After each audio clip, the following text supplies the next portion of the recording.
Hello friends, Madhu's ওয়ার্ল্ডে তোমাদের সবাইকে স্বাগত জানাই। আমি মধু। তোমরা কেমন আছো? আশা করি ভালো আছো, সুস্থ আছো। আজকে আমরা বেরিয়ে পড়লাম পাহাড়ের উদ্দেশ্যে। শুরু হলো আমাদের পাহাড়ে ঘোরা। যেহেতু ঠান্ডা পড়ে গেল, তো শীতকালে পাহাড়ে ঘুরতে খুব ভালো লাগে। তো শীতের মধ্যে পাহাড়ে ঘোরার যে কি মজা, সেটা হয়তো যারা হিলস এরিয়াতে থাকে, যারা শিলিগুড়িতে থাকে, তারাই হয়তো জানে। দেখতেই পাচ্ছ পরিবেশটা কি ভালো লাগে শীতকালে। এখন ওয়েদারটাও খুব ভালো, আর রোদটাও কিন্তু খুব ভালো লাগে এই সময় গায়ে লাগলে। এদিকে আমার হাজবেন্ড এত জোরে বাইকটা চালাচ্ছে, আমার মনে হচ্ছে যে আমি উড়ছি, পেছনে আমি বসে নেই, আমি উড়ে উড়ে যাচ্ছি, এরকম আমার মনে হচ্ছিল। একটু যদি আস্তে চালাই তাহলে এনজয় করা যায় ব্যাপারটা। এর থেকে আমার মনে হচ্ছিল তখন যে আমার স্কুটিই ভালো, স্কুটি নিয়ে আসলে বেশ মজা করতে করতে যাওয়া যায়, এনজয় করা যায়। এটা কোনো এনজয় হলো এইভাবে উড়ে উড়ে যাওয়া? তবে আমার মনে হয় পাহাড়ে গাড়ির থেকে বাইকে আসার মজাটা কিন্তু আলাদা, অন্যরকম। বাইকে আসলে কিন্তু খুব উপভোগ করা যায় প্রত্যেকটা মুহূর্তকে, খুব ভালো লাগে। আমার এটা মনে হয় যে আমি যতবারই এসেছি আমি বাইকে এসেছি এবং ব্যাপারটাকে কিন্তু খুব এনজয় করেছি। পাহাড়ের সৌন্দর্যটা যে কি, এটা হয়তো বলে বোঝানো যাবে না। আমার মনে হয় এই সৌন্দর্যটাকে ক্যাপচার করার থেকে সৌন্দর্যটাকে দু চোখ ভরে উপভোগ করার কিন্তু একটা অন্যরকমই মজা আছে। তোমরা যারা শিলিগুড়ির বাইরে থাকো, তারা অবশ্যই এই শীতের মধ্যে কিন্তু পাহাড়ে এসে ঘুরে যাও, খুব ভালো লাগবে দেখো। তো আমাদের সেদিন ডেস্টিনেশন ছিল মিরিকে যাচ্ছিলাম। মিরিকে যেতে অনেকে পছন্দ করে না, আমার ভালো লাগে মিরিকে এই কারণে যে এই যে চারপাশে এত সবুজ, চারপাশটা দেখো সবুজ আর সবুজ, গাছে ভর্তি, খুব ভালো লাগে। আর চারপাশে শুধু চা বাগান। তো এই সবুজ প্রকৃতিটা দেখার জন্যই মিরিক কিন্তু আমাকে খুব টানে। যখনই যাই তখনই মনে হয় যে পাহাড়ের দিকে গেলে মনে হয় যে না, একটু মিরিকে ঘুরে আসি। আগে তো আমরা পাহাড়ে যেতাম যখন তখন, মানে মেয়ে ছোট ছিল, স্কুলের সেরকম ব্যাপার ছিল না, পড়ার ব্যাপার ছিল না, ওই জন্য যেদিন মনে হতো আজকে ওয়েদারটা ভালো, চলো ঘুরে আসি, এই রকমই আমরা ছিলাম। মানে যখন তখন চলে আসতাম, ভালো লাগতো, ওয়েদার বুঝে আমরা পাহাড়ে সবসময় ঘুরতে চলে আসতাম।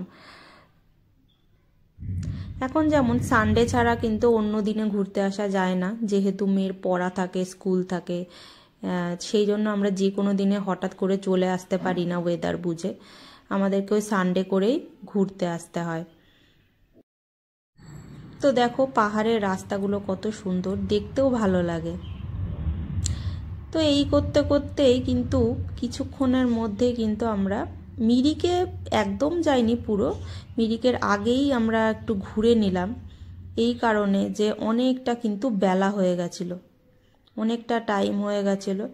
শীতের মধ্যে সকাল সকাল গেলেই কিন্তু ভালো লাগে পাহাড়ে।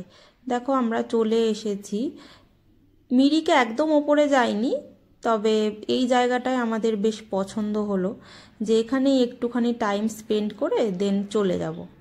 তবে যদি কিছু সাথে করে খাবার নিয়ে আসতাম তো বেশি ভালো লাগতো, কারণ পাহাড়ে এইভাবে কোথাও একটা বসে দু ঘন্টা 3 ঘন্টা কিন্তু ইজিলি টাইম স্পেন্ড হয়ে যায়। পাহাড়ের প্রকৃতিটা দেখতে দেখতেই কিন্তু মনটা ভরে যায়। দেখো ওদিকে রায়া একা একাই খেলছে। পাহাড়ে গেলে কিন্তু ওকে এরকম একটু ছেড়ে দিই, একটুখানি ও ওই পাহাড়ে একটু খেলাধুলো করে, একটু দৌড়োদৌড়ি করে, নিজের মনে নিজের মতো চলে। তো দেখো বিকেলও হয়ে গেছে, এদিকে আমাদের ফিরতেও হবে। পাহাড়ে খুব তাড়াতাড়ি অন্ধকারও হয়ে যায়, একটু পরে সন্ধে নামবে, তো আমাদেরকে ফিরে যেতে হবে। তো ভালো লাগছিল না যেতে, মনে হচ্ছিলো কি এইখানেই থেকে যায়, বা আর একটু নামে, আসলে মনটা ভরেনি, আর একটু টাইম থাকতে পারলে হয়তো আরও বেশি ভালো লাগতো।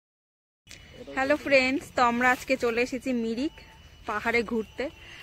রবিবার তো সানডে হলেই তখন মনে হয় যে একটু পাহাড়ে ঘুরে আসি, ভালো লাগে তখন।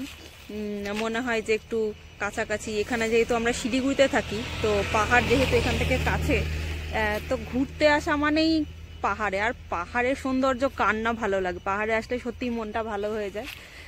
তো তো চলো একটু ঘুরে দেখা যাক মিরিকটা কেমন। তোমাদের আশা করি ভালো লাগবে। আমারও খুব ভালো লেগেছিল আমি যখন ফার্স্ট এসেছিলাম। তো যখন আমি ফার্স্ট এসেছিলাম তখন আমি বিশাল মোটু সোটু ছিলাম। তো যখন ওই সময়কার ফটো দেখলে আর নিজেকে চিনতেও পারি না। আর সত্যি মিরিকে আমার এই চা বাগানগুলোর জন্যই না খুব ভালো লাগে। চলো তোমাদের একটু ঘুরে দেখাই। তো এই যে চা বাগানের মধ্যে ঢুকছি, ভালো লাগছে। আর ওদিকে তো রায়া তো একা একাই ঘুরে বেড়াচ্ছে। তো কোনো ব্যাপার না, এখানে এমনি কিছু ভয়ের কোনো ব্যাপার নেই। তো তোমরা দেখতেই পাচ্ছ চা বাগানগুলো কি ভালো লাগে।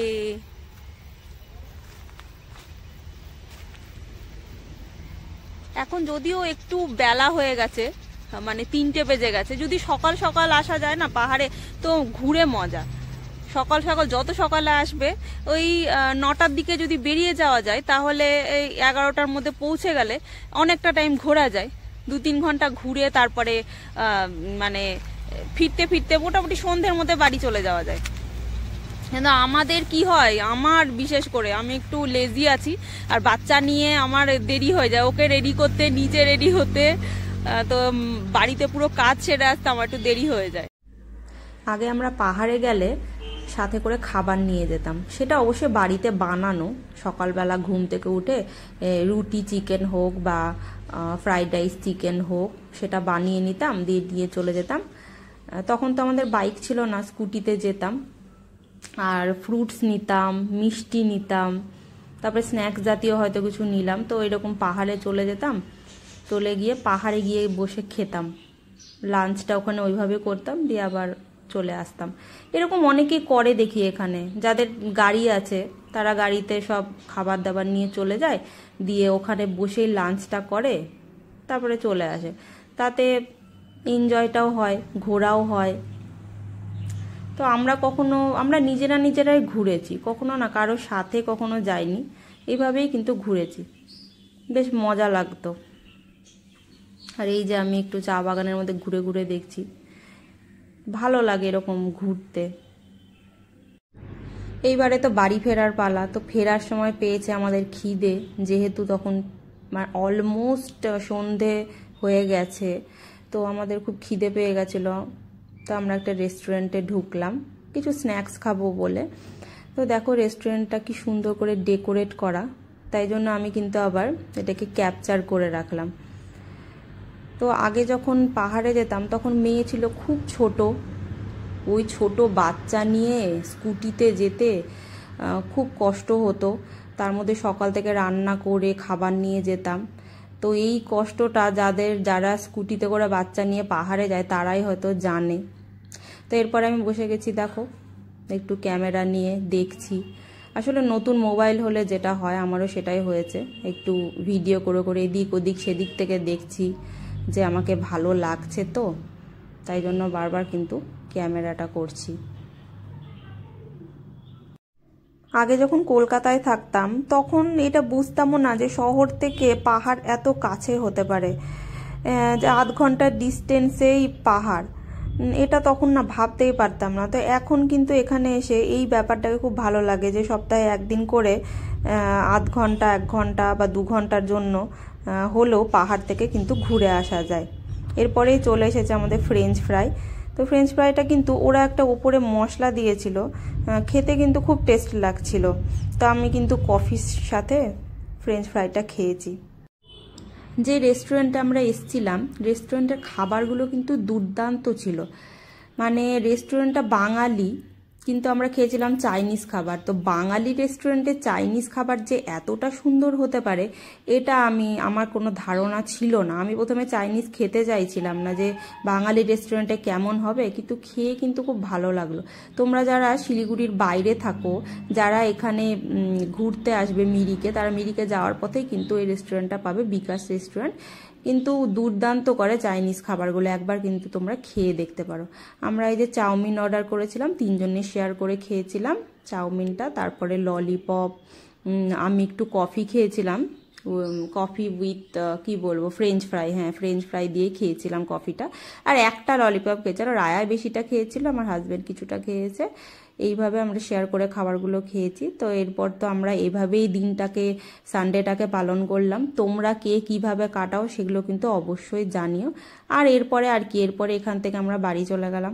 সারা দিনটা কিন্তু বেশ মজা করে কাটলো।